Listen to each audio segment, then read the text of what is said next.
Well, I've just finished the last meeting of this week's long trip, the U.S.-Russian summit. And I know there were a lot of hype around this meeting, but it's pretty straightforward to me, the meeting. One, there's no substitute, as those of you who have covered me for a while know, for face-to-face dialogue between leaders. None.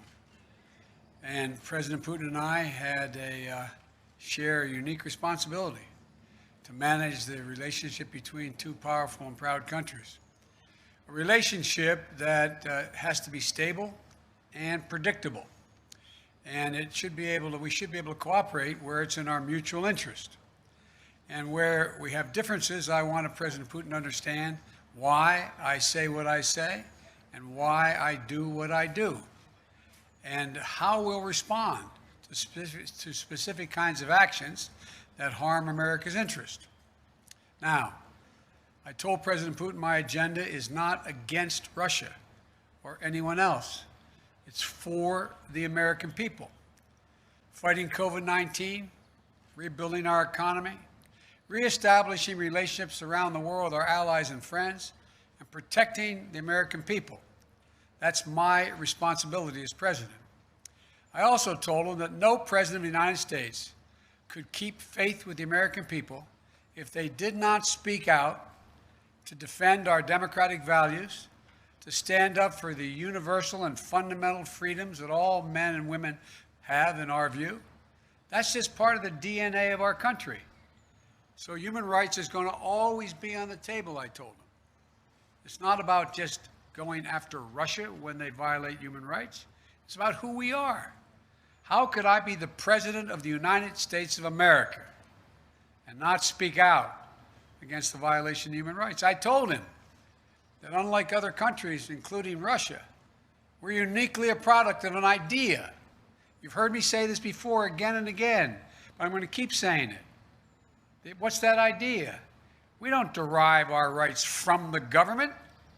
We possess them because we're born, period. And we yield them to a government. And so the forum, I pointed out to him that that's why we're going to raise our concerns about cases like Alexei Navalny. I made it clear to President Putin that we'll continue to raise issues of fundamental human rights, because that's what we are. That's who we are. The idea is we hold these truths self-evident, that all men and women, we haven't lived up to it completely, but we've always widened the arc of commitment and included more and more people. And I raised the case of two wrongfully imprisoned American citizens, Paul Whelan and Trevor Reed. I also raised the ability of Radio Free Europe and Radio Liberty to operate and the importance of a free press and freedom of speech. I made it clear that we will not tolerate attempts to violate our democratic sovereignty or destabilize our democratic elections, and we would respond. The bottom line is, I told President Putin that we need to have some basic rules of the road that we can all abide by. I also said there are areas where there's a mutual interest for us to cooperate. For our people, Russian and American people, but also for the benefit of the world and the security of the world. One of those areas is strategic stability. You asked me many times, what was I going to discuss with Putin before I came? I told you I only negotiate with the individual, and now I can tell you what I was intending to do all along. And that is to discuss and raise the issue of strategic stability and try to set up a mechanism whereby we dealt with it. We discussed in detail the next steps our country should take on arms control measures, the steps we need to take to reduce the risk of unintended conflict. And I'm pleased that you agreed today to launch a bilateral strategic stability dialogue. Diplomatic speak for saying, get our military experts and our diplomats together to work on a mechanism that can lead to control of new and dangerous and sophisticated weapons that are coming on the scene now, that reduce the times of response, that raise the prospects of accidental war. And we went into some detail of what those weapon systems were. Another area we spent a great deal of time on was cyber and cybersecurity. I talked about the proposition that certain critical infrastructure should be off limits to attack, period. by cyber or any other means. I gave them a list. If I'm not mistaken, if I don't have it in front of me, 16 specific entities, 16 defined as critical infrastructure under U.S. policy, from the energy sector to our water systems. Of course, the principle is one thing. It has to be backed up by practice. Responsible countries need to take action against criminals who conduct ransomware activities on their territory. So we agreed to task experts in both our countries to work on specific understandings about what's off limits and to follow up on specific cases that originate in other countries, in either of our countries. There's a long list of other things we spent time on, from the urgent need to preserve and reopen the humanitarian corridors in Syria so that we can get food, just simple food and basic necessities, to people who are starving to death. How to build it and how it is in the interest of both Russia and the United States to ensure that Iran does not acquire nuclear weapons. We agreed to work together there because as much as Russia's interest is ours. And to how we can ensure the Arctic remains a region of cooperation rather than conflict. I caught part of President Putin's press conference, and he talked about the need for us to be able to have some kind of modus operandi where we dealt with making sure the Arctic was, in fact, a free zone. And to how we can each contribute to the shared effort of preventing the resurgence of terrorism in Afghanistan. It's very much in the interest of Russia not to have a resurgence of terrorism in Afghanistan. There are also areas that are more challenging. I communicated the United States' unwavering commitment to the sovereignty and territorial integrity of Ukraine. We agreed to pursue diplomacy related to the Minsk agreement. And I shared our concern about Belarus. He didn't disagree with what happened. He just has a different perspective of what to do about it. But I know you have a lot of questions, so let me close with this. It was important to meet in person, so there can be no mistake about or misrepresentations about what I wanted to communicate. I did what I came to do. Number one, identify areas of practical work our two countries can do to advance our mutual interest and also benefit the world. Two, communicate directly that the United States will respond to actions that impair our vital interest or those of our allies. And three, to clearly lay out our country's priorities and our values so we heard it straight from me. And I must tell you, the tone of the entire meetings, I guess it was a total of 4 hours, was good, positive. There wasn't any strident action taken. Where we disagreed, I disagreed, stated where it was. Where he disagreed, he stated, but it was not done in a hyperbolic atmosphere. That is too much of what's been going on. Over this last week, I believe, I hope, the United States has shown the world that we are back, standing with our allies. We rallied our fellow democracies to make concerted commitments to take on the biggest challenges our world faces. And now we've established a clear basis on how we intend to deal with Russia and the U.S.-Russian relationship. There's much more work ahead. I'm not suggesting that any of this is done. We've gotten a lot of business done on this trip. And before I take your questions, I want to say one last thing. Folks, look, this is about how we move from here. I listened to, again, a significant portion of what President Putin's press conference was. And as he pointed out, this is about practical, straightforward, no-nonsense decisions that we have to make or not make. We'll find out within the next 6 months to a year whether or not we actually have a strategic dialogue that matters. We'll find out whether we work to deal with everything from release of people in Russian prisons or not.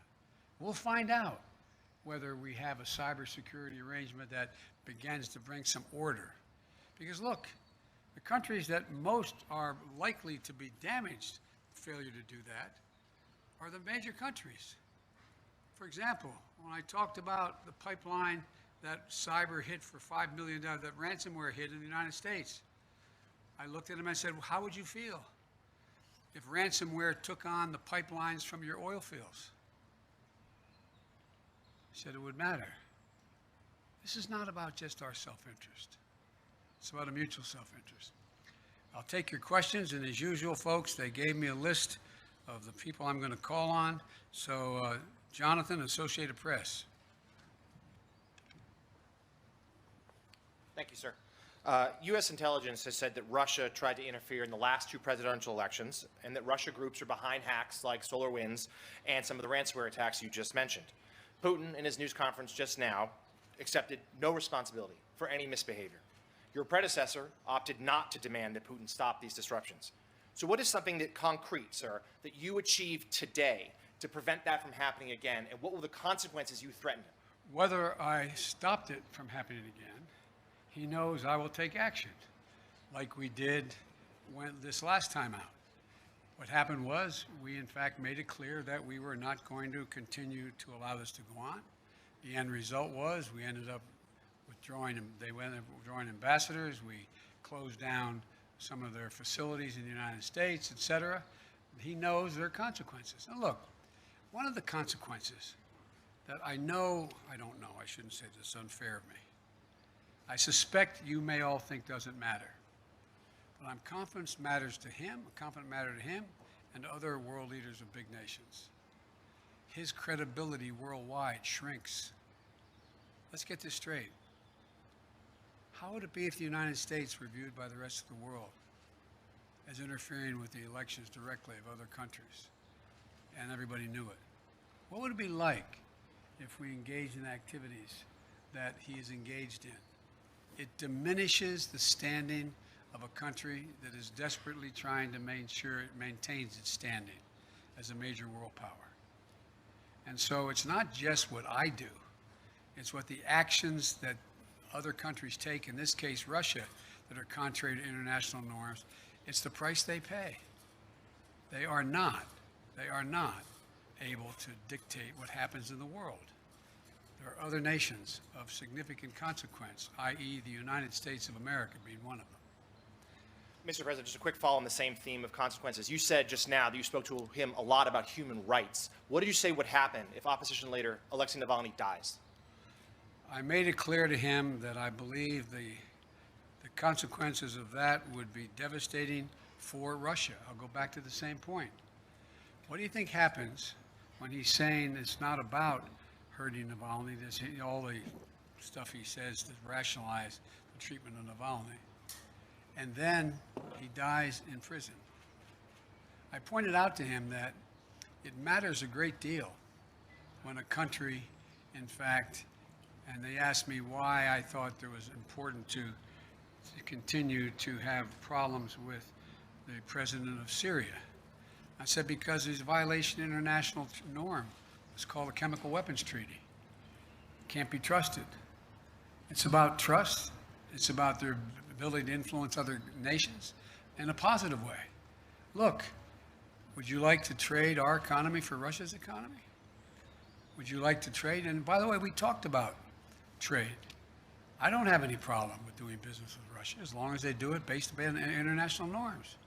It's in our interest to see the Russian people do well economically. I don't have a problem with that. But if they do not act according to international norms, then guess what? That won't happen with us. It will not happen with other nations. And he kind of talked about that, didn't he, today? About how the need to reach out to other countries to invest in Russia. They won't, as long as they are convinced that, in fact, the violations, for example, the American businessman who was in house arrest, and I pointed out, you want to get American business to invest, let him go. Change the dynamic. Because American businessmen, they're not ready to show up. They don't want to hang around in Moscow. Look, guys, I know we make foreign policy out to be this great, great skill that somehow is sort of like secret code. All foreign policies is a logical extension of personal relationships. It's the way human nature functions. And understand, when you run a country that does not abide by international norms, and yet you need those international norms to be somehow managed so that you can participate in the benefits that flow from them, it hurts you. That's not a satisfying answer. Biden said he'd invade Russia. It's not, By the way, that was a joke. That's not true. But my generic point is, it is more complicated than that. David Sanger. I thought I just saw David. There he is. Thank you, Mr. President. In the run-up to this discussion, there's been a lot of talk about the two countries spilling down into a Cold War. And I'm wondering if there was anything that you emerged from in the discussion that made you think that With your permission, I'm going to take my coat off. The sun is hot. Anything that would make you think that Mr. Putin has decided to move away from his fundamental role as a disruptor, particularly a disruptor of NATO and the United States. And if I could also just follow up on your description of how you gave him a list of critical infrastructure in the United States, did you lay out very clearly what it was that the penalty would be for interfering in that critical infrastructure? Did you leave that vague? Did he respond in any way to it? Let me answer I'll answer your second question first. I pointed out to him we have significant cyber capability, and he knows it. He doesn't know exactly what it is, but it's significant. And if in fact they violate these basic norms, we will respond. Cyber. He knows, in the cyber way. Number two, I think that the last thing he wants now is a Cold War. Without quoting him, which I don't think is appropriate, let me ask you a rhetorical question. You got a multi-thousand-mile border with China. China is moving ahead, hell-bent on election, as they say, seeking to be the most powerful economy in the world, the largest, and the most powerful military in the world. You're in a situation where your economy is struggling. You need to move it in a more aggressive way in terms of growing it. And I don't think he's looking for a Cold War with the United States. I don't think it's about as I said to him, I said, your generation and mine are about 10 years apart. This is not a kumbaya moment, as he used to say back in the 60s in the United States, like, let's hug and love each other. But it's clearly not in anybody's interest, your country's or mine, for us to be in a situation where we're in a new Cold War. And I truly believe he thinks that. He understands that.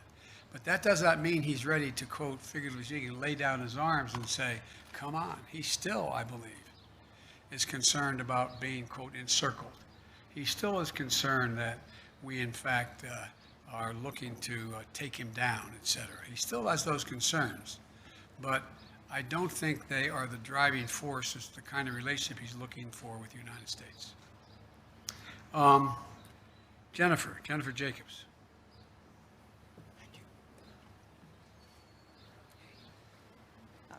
Thank you, Mr. President.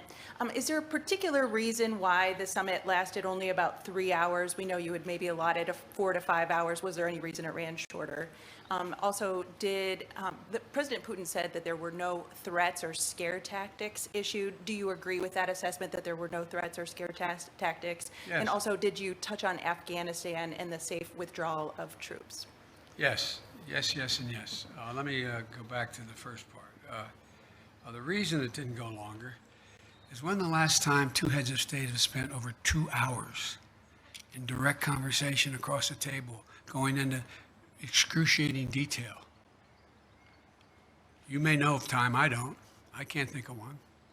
So we didn't need, as we got through, when we brought in the larger group, our defense, our intelligence, and our foreign, my foreign minister wasn't foreign minister, my Secretary of State was with me the whole time. Our ambassador, et cetera, we brought everybody in. We had covered so much. And so there was a summary done by him and by me of what we covered. Lavrov and Blinken talked about what we had covered. We raised things that required more amplification or made sure we didn't have any misunderstandings. And so it was kind of after 2 hours there, we looked at each other like, okay, what next? What is going to happen next is we're going to be able to look back, look ahead in 3 to 6 months and say, did the things we agreed to sit down and try to work out, did it work? Are we closer to a major strategic stability talks and progress? Are we further along in terms of and go down the line? That's going to be the test. I'm not sitting here saying because the president and I agreed that we would do these things that all of a sudden it's going to work. I'm not saying that. What I'm saying is I think there's a genuine prospect to significantly improve the relations between our two countries without us giving up a single solitary thing based on principle and or values. No, there were no threats. There were, as a matter of fact, I heard he quoted my mom and quoted other people today. It was very, as we say, which will shock you coming from me, somewhat colloquial. And we talked about basic fundamental things.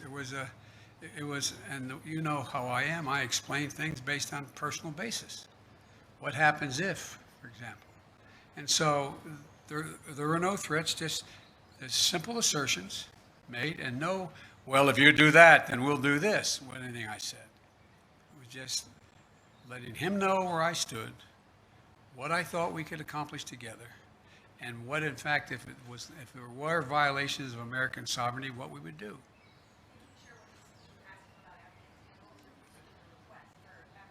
No, he asked us about Afghanistan. He said that he hopes that we're able to maintain some peace and security, and I said that has a lot to do with you. He indicated that he was prepared to, quote, help on Afghanistan. I won't go into detail now, and help on Iran, and help on, and in return, we told him about what we wanted to do relative to bringing some stability and economic security, or physical security, to the people of Syria and Libya. So we had those discussions.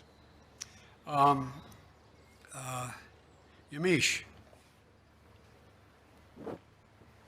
Thanks so much, Mr. President. You say that you didn't issue any threats? Were there any ultimatums made when it comes to ransomware? And how will you measure success, especially when it comes to these working groups on Russian meddling and on cybersecurity? Well, it's going to be real easy.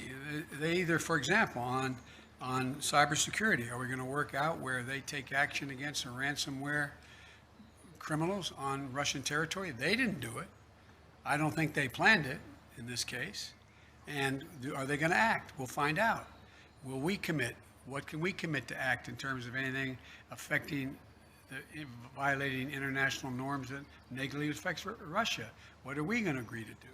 And so I think we have real opportunities to move. And I think that one of the things that I noticed when we had the larger meeting is that people who are very, very well informed started thinking, you know, this could be a real problem.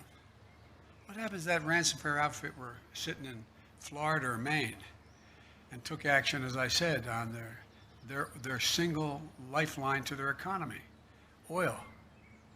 It'd be devastating. And they're like, you could see them kind of go, oh, we'd do that, but like, whoa. So it's in everybody's interest that these things be acted on. We'll see, though, what happens from these groups we put together. The third one, yes, go ahead. Mr. President, when President Putin was questioned today about human rights, he said the reason why he's cracking down on opposition leaders is because he doesn't want something like January 6th to happen in Russia. And he also said that he doesn't want to see groups formed like Black Lives Matter. What's your response to that, please? My response is kind of what I communicated, that I think that's a ridiculous comparison.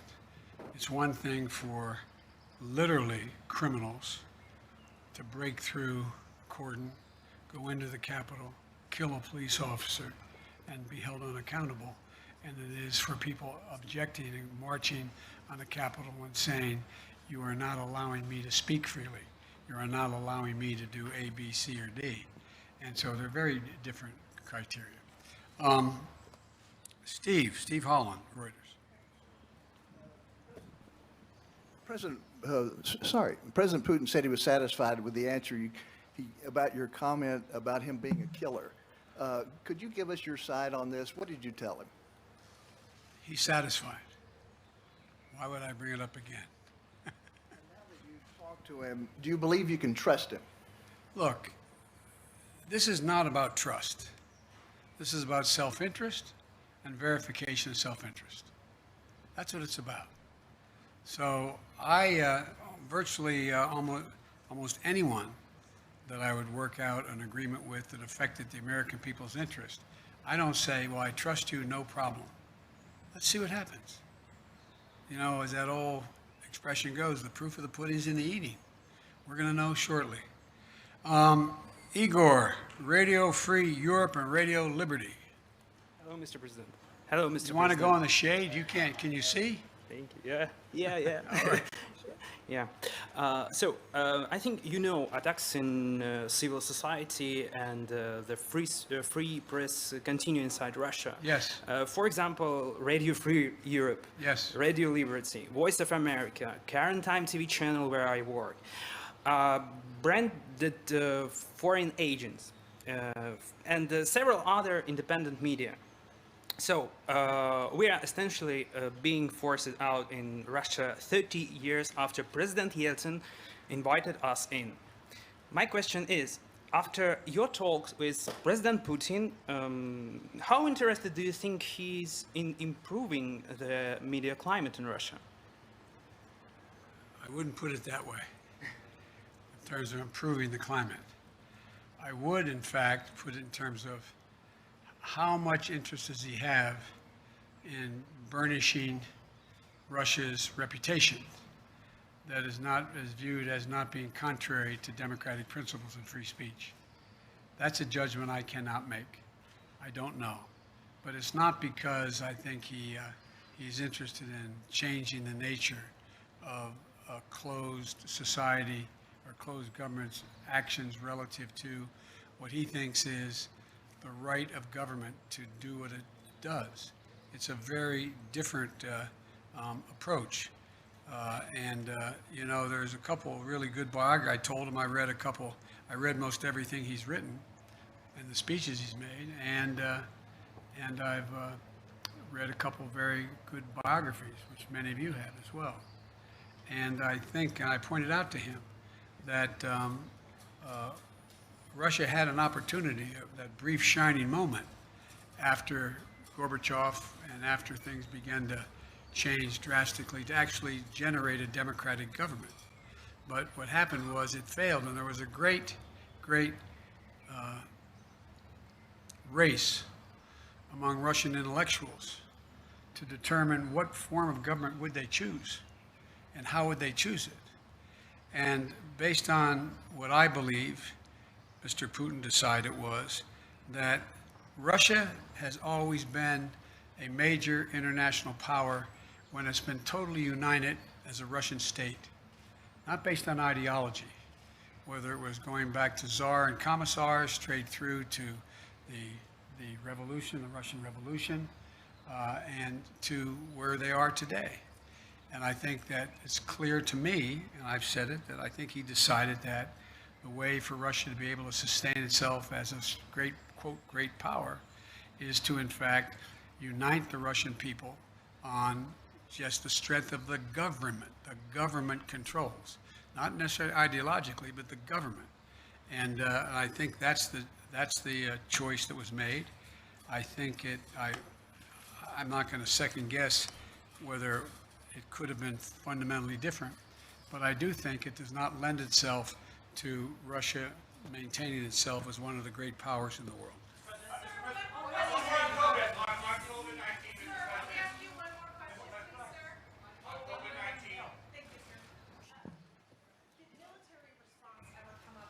Conversation today, did you, in terms of the red lines that you laid down, is military response an option for a ransomware attack? And President Putin had called you in his press conference an experienced person. You famously told him he didn't have a soul. Do you now have a deeper understanding of him after this meeting? Thank you very much. But on the military response, sir? No, we didn't talk about military response. In the spirit, Mr. President, you saying that there is no substitute for face-to-face dialogue, and also with what you said at NATO, that the biggest problems right now are Russia and China. You've spoken many times about how you have spent perhaps more time with President Xi than any other world leader. So is there going to become a time where you might call him, old friend to old friend, and ask him to open up China to the World Health Organization investigators who are trying to get to the bottom of COVID-19? Let's get something straight. We know each other well. We're not old friends. It's just pure business. So I guess my question would be, you've said that you were going to press China. You signed on to the G7 communique that said the G7 were calling on China to open up to let the investigators in. But China basically says they don't want to be interfered with anymore. So what happens now? The impact, the world's attitude toward China as it develops. China's trying very hard to project itself as a responsible and very, very forthcoming nation. That they are trying very hard to talk about how they're taking and helping the world in terms of COVID-19 and vaccines, and they're trying very hard. Look, certain things you don't have to explain to the people of the world. They see the results. Is China really actually trying to get to the bottom of this? One thing we did discuss, as I told you, in the EU and at the G7 and with NATO, what we should be doing, and what I'm going to make an effort to do, is rally the world to work on what is going to be the physical mechanism available to detect early on the next pandemic and have a mechanism by which we can respond to it and respond to it early. It's going to happen. It's going to happen, and we need to do that. Thank you. Thanks for watching, and if you haven't already, please consider subscribing to our channel. And while you're at it, please leave us a comment. Thank you for watching.